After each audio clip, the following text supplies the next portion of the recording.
Hello everyone, I hope you all are fine. आज हम 12th business studies के अंदर जो हम कंट्रोलिंग का प्रोसेस कर रहे हैं, हमने लास्ट वीडियो में कंट्रोलिंग का प्रोसेस स्टार्ट किया था। वहाँ पर हमने 3 पॉइंट्स कर लिए थे। आज हम 4th पॉइंट करेंगे, ठीक है, दैट इज़ एनालाइजिंग डेविएशन। हमने 3 पॉइंट्स जो है कर लिए थे। सबसे पहले हमने क्या किया था, स्टैंडर्ड डिटरमाइन किए थे, फिर हमने एक्चुअल परफॉर्मेंस को मेज़र किया था और फिर एक्चुअल को स्टैंडर्ड के साथ कंपैरिजन किया था। आज हम 4th पॉइंट करेंगे जहाँ पर हम डेविएशंस को एनालाइज करेंगे, ठीक है। डेविएशन मतलब जो डिफरेंस आता है। सो एनालाइजिंग डेविएशन के अंदर हम डेविएशन एनालाइज करेंगे कि ये डेविएशन जो है वो आई है तो क्यों आई है, उसके कारण क्या है, ठीक है, उनको फाइंड आउट करेंगे। अब जब हम डेविएशन को एनालिसिस करते हैं तो इन चीज़ों को ध्यान में रखते हैं। सबसे पहले हम ये देखते हैं कि क्या स्टैंडर्ड बीइंग अटेन्ड। देखो कि क्या हमने स्टैंडर्ड जो है वो ऐसा सेट किया था कि वो अचीवेबल हो। अगर हाँ तो हमें कुछ करने की ज़रूरत ही नहीं है, ठीक है। लेकिन अगर अटेनेबल नहीं है, अगर मान लीजिए वो स्टैंडर्ड ही अटेनेबल नहीं है, ठीक है, सो अब हम क्या करेंगे, हमें नेक्स्ट क्वेश्चन फाइंड आउट करना होगा कि ठीक है भाई स्टैंडर्ड ये अटेनेबल नहीं है, तो अब हम नेक्स्ट क्वेश्चन पे जाएंगे कि क्या जो डेविएशन आ रही है फिर वो एक्सेप्टेबल है, ठीक है। अगर डेविएशन एक्सेप्टेबल है, ठीक है, हमें मिनिमम रेंज के अंदर आ रही है डेविएशंस, तो कुछ भी नहीं करना, ठीक है भाई, डेविएशंस आ रही है। लेकिन अगर डेविएशन एक्सेप्टेबल नहीं है, डेविएशन लिमिट से बाहर है, हमने सोचा था कि 5% तक अगर डिफरेंस आ जाएगा तो चलेगा, लेकिन ये तो उसकी रेंज से बाहर हो गया, तो अब हमें क्या करना पड़ेगा, हमें ये देखना पड़ेगा कि क्या स्टैंडर्ड एक्सेप्टेबल है, ठीक है, कि भाई कहीं वो रॉन्ग तो नहीं है, एक्सेप्ट कर सकते हैं नहीं। तो अगर एक्सेप्टेबल है तो ठीक है, यहीं पर बात खत्म हो जाती है। लेकिन अगर हमने स्टैंडर्ड ही गलत फिक्स कर दिए तो अब हमें क्या करना पड़ेगा भाई, उन स्टैंडर्ड्स को रिवाइज करना पड़ेगा दोबारा से, ठीक है, उनको दोबारा से फिक्स करना पड़ेगा, नए स्टैंडर्ड सेट करने पड़ेंगे, एक्चुअल परफॉर्मेंस फिर मेजर करनी पड़ेगी और पूरा प्रोसेस फिर ऐसे चलता रहेगा। अब बात आती है deviation tolerance limit. Deviation tolerance limit की बात है कि एक ऐसी लिमिट कि जहाँ तक डेविएशन आ जाए तो सोचेंगे कोई बात नहीं भाई, इतना तो चलता रहता है। अब मान लीजिए कि लेबर कॉस्ट है वो 2% इंक्रीज हो जाती है, हमने ये फिक्स कर दिया कि अगर 2% तक हमारी कॉस्ट ऊपर नीचे हो जाती है ना, डिफरेंस आ जाता है, तो कोई बात नहीं, क्योंकि इतनी तो भाई जो डिफरेंस है वो चलेगा, कोई दिक्कत नहीं है, ठीक है। सो जो डेविएशन टॉलरेंस लिमिट यहाँ पर सेट की जाती है, अगर वो डेविएशन जो है लिमिट्स के अंदर है तो उनको अवॉइड किया जा सकता है। लेकिन अगर वो डिफरेंस लिमिट्स से बाहर है, अब मान लीजिए 10% कॉस्ट में चेंज आ गया, 10% कॉस्ट इंक्रीज हो गई जितनी हमने सोची थी, ठीक है, तो ये तो बहुत मतलब लॉस होने के चांस हो गए, प्रॉफिटेबिलिटी को अफेक्ट करेगा ये तो, ठीक है। तो उसको हम क्या करेंगे, फटाफट हायर लेवल जो मैनेजर है, बिना किसी देरी के जो हायर लेवल मैनेजर्स है उनको बताएंगे। तो यहाँ पर 2 प्रिंसिपल्स दिए हुए हैं, ये मोस्ट इंपॉर्टेंट प्रिंसिपल्स है दोनों, ठीक है, कंट्रोलिंग के प्रिंसिपल्स भी बोला जाता है इसे। सो इन दोनों को ध्यान से समझना। फर्स्ट प्रिंसिपल है principle of critical point control. Critical point control, देखो ये क्या होता है, it refers to that concept of management which holds that instead of all activities the management should focus its attention on only important activities which is known as key result area। ये कहता है principle of critical point control, क्या कहता है कि हम सब चीज़ों को तो एक छोटी चीज़ों को तो एनालाइज नहीं कर सकते ना, हमें जो मोस्ट इंपॉर्टेंट है, क्रिटिकल मतलब जो हमारे बिजनेस की सक्सेस के लिए बहुत जरूरी, जो हमारी बिजनेस की सक्सेस को अफेक्ट करती है, ठीक है, जिसे की रिजल्ट एरियाज भी बोला जाता है, उन एक्टिविटीज को जरूर एनालाइज करना चाहिए, उन एक्टिविटीज को जरूर ध्यान में रखना चाहिए, ठीक है।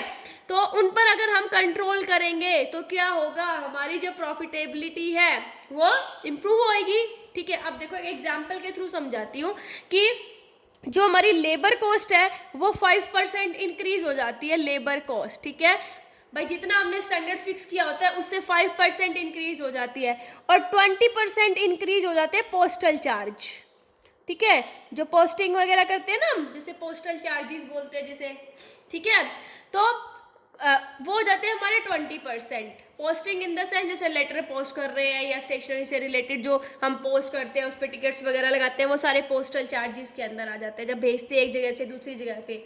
तो लेबर कॉस्ट आई 5% और पोस्टल चार्ज आई 20%। तो आप देखो इन दोनों, ये जो दोनों में से प्रॉफिटेबिलिटी को कौन इफेक्ट करेगा? देखो लेबर की कॉस्ट होती है थाउजेंड्स में, है ना भाई, किसी को 2000, 3000, 10, 15,000।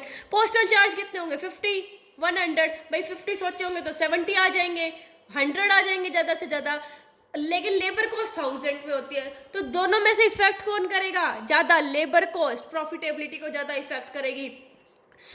यहाँ पर कहते हैं कि जो क्रिटिकल एरियाज है, क्रिटिकल एरियाज की रिजल्ट एरिया क्या होगा? यहाँ पर लेबर कॉस्ट, ठीक है। तो इन पर ज़्यादा ध्यान देना चाहिए, इनको कंट्रोल में करना चाहिए। हमें इनको चल छोड़ देना चाहिए, कोई बात नहीं, 20% है, इतना तो चलता है पोस्टल वगैरह में। लेकिन ये जो लेबर कॉस्ट बढ़ी, इसको अगर हम कंट्रोल नहीं करेंगे तो ये बिजनेस की प्रॉफिटेबिलिटी को अफेक्ट करेगा। तो यही कहता है principle of critical point control कि मैनेजमेंट को जो इंपॉर्टेंट एक्टिविटीज़ है उन पर ध्यान करना चाहिए, उनको कंट्रोल में करना चाहिए। एक होता है principle of management by exception. ये क्या कहते हैं? देखिए, it refers to that principle of organizational control which holds that only significant deviations, जो exceptional deviations होती हैं, उन्हें ही टॉप मैनेजमेंट को बताना चाहिए। अब यहाँ पर exceptional deviation का मतलब क्या है? यहाँ पर हमने deviation tolerance limit सेट की थी। मान लीजिए मैंने ये सेट कर दिया कि जो लेबर की कॉस्ट है अगर वो 5% आ जाती है, ठीक है, अगर वो एक एग्जाम्पल ले रही हूँ कि 5% तक अगर चेंज आ जाता है, ठीक है, अगर 5% मान लीजिए इंक्रीज हो जाती है और पोस्टल चार्जेस जो है वो 15% तक इंक्रीज हो जाते हैं तो चलेगा, कोई बात नहीं, ठीक है। ये क्या है? मैंने जो टॉलरेंस लिमिट है वो सेट कर दी। लेकिन एक्सेप्शनल डेविएशंस हो जाती है, मान लीजिए लेबर की कॉस्ट 20% चली जाती है, ठीक है, पोस्टल की कॉस्ट 30% चली जाती है। तो यहाँ पर देखो लेबर की कॉस्ट 5% से 20% हो गई। तो अगर 5% तक होगी तो कोई दिक्कत नहीं था, मैनेज कर लेते, कोई इतना वो नहीं है। लेकिन एक्सेप्शनल होगी, डिफरेंस बहुत ज़्यादा हो गया, तो जैसे ही एक्सेप्शनल डेविएशंस आती है वैसे ही तुरंत टॉप लेवल मैनेजर्स को बताना चाहिए, ठीक है, बिना किसी देरी के। सो ये होता है principle of management by exception.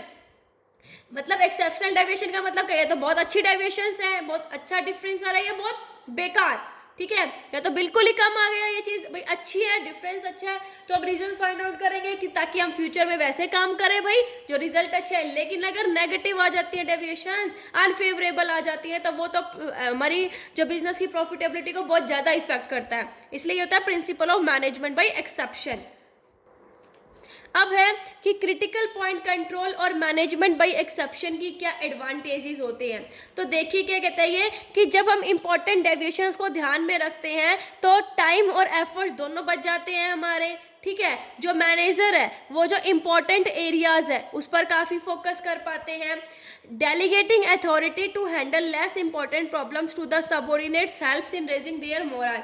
जब क्या करते हैं बिजनेस के अंदर जो लेस इंपॉर्टेंट प्रॉब्लम्स है वो सबऑर्डिनेट्स को दी जाती है, ठीक है, हैंडल करने के लिए उन्हें अथॉरिटी दी जाती है, तो उससे उनका मोरल भी बढ़ता है। और इम्पॉर्टेंट प्रॉब्लम्स को क्विकली लोकेट करके जो पॉसिबल लॉस, आने वाला लॉस है, उसको हम अवॉइड कर सकते हैं। जब हमें पता चल जाएगा कि ये हमारी जो डेविएशंस आ रही हैं, ठीक है, जब हम कंट्रोलिंग करेंगे तो हम क्या कर सकते हैं, जो आने वाला पॉसिबल लॉस है उसको हम कंट्रोल में, और पॉसिबल जो लॉस है वो हम कंट्रोल कर सकते हैं, अवॉइड कर सकते हैं। अब है कॉजेज ऑफ डेविएशन। डेविएशंस के कारण क्या होते हैं? तो सबसे पहले ह्यूमन कॉजेज में एम्प्लॉयज़ की एफिशिएंसी, ठीक है, एम्प्लॉयज़ ने अपनी अच्छी एफिशिएंसी से काम नहीं किया तो जितना हमने सोचा था उससे कम काम हुआ। कोई अनसर्टेनिटी आ जाए, किसी ने स्ट्राइक कर दी, लॉकआउट हो गया, रॉ मटेरियल की शॉर्टेज पड़ गई, ठीक है, कॉम्पिटिटर्स आ गए मार्केट में, तो उनकी वजह से भी ये डेविएशंस आ जाती हैं। कई सारी प्रॉब्लम, जैसे बीच में काम करते करते मशीनरी का ब्रेकअप हो जाना, इलेक्ट्रिसिटी ना आना, इरेगुलरिटी हो जाना, उस वजह से भी ये डेविएशन, डिफरेंस की बात है, ठीक है, जो आता है भाई मैंने सोचा था कि एक दिन में एक लेबर जो है वो 10 यूनिट्स बना लेगा, लेकिन बनाई कितनी उसने 60, ठीक है, तो डिफरेंस आया, उसके कॉजेज।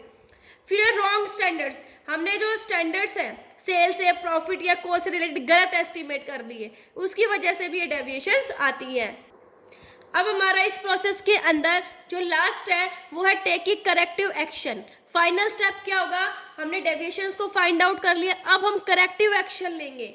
ये कहता है कि अगर deviation acceptable with in limits है, टॉलरेंस लिमिट के अंदर है, तो कुछ करने की जरूरत नहीं है। लेकिन वो डेविएशंस जो है वो लिमिट से बाहर है तो करेक्टिव एक्शन लेना चाहिए, ताकि इन फ्यूचर में वो प्रॉब्लम्स दोबारा अराइज ना हो। और कौन कौन से बातें हैं, कौन कौन से फैक्टर्स हैं जब हम एक्शन ले तो ध्यान में रखनी चाहिए। सबसे पहले हमें जो डेविएशन के कॉजेज को देखना चाहिए, उनकी इंक्वायरी करना चाहिए कि जो डिफरेंस आया वो उनके कारण क्या है, उसके रिलेटेड उसके रिगार्डिंग हमें करेक्टिव एक्शन लेना चाहिए। जब हम करेक्टिव एक्शन लेंगे, ठीक है, पहले हम डेविएशन फाइंड आउट करेंगे, कारण डेविएशन के कॉजेज, यूं नहीं कि फालतू में एक्शन ले लिया। अगर हमने रॉन्ग स्टैंडर्ड्स एस्टिमेट किए हैं तो उनको मॉडिफाई करें, ठीक है। ये कहता है कि corrective action should be taken only by the manager who is directly connected with the work. Corrective action वही मैनेजर लेगा जो इस काम से कनेक्टेड है डायरेक्टली, ठीक है। Action should be immediately taken so that loss can be avoided in future. और अगर जो डेविएशंस आते हैं तो एक्शन जो है वो तुरंत लेना चाहिए ताकि फ्यूचर में आने वाला जो लॉस है उसको कम किया जा सके। If necessary changes should be introduce in the policies, procedure, rules etcetera. और अगर ज़रूरत है तो क्या करना चाहिए कि पॉलिसीज़ और जो प्रोसीजर्स हैं और जो रूल्स हैं उनमें अगर चेंजेस करने की ज़रूरत है तो वो चेंजेस भी करने चाहिए। सो आई होप आपको कंट्रोलिंग का जो प्रोसेस है वो समझ आ गया होगा। Thank you, stay safe, stay home.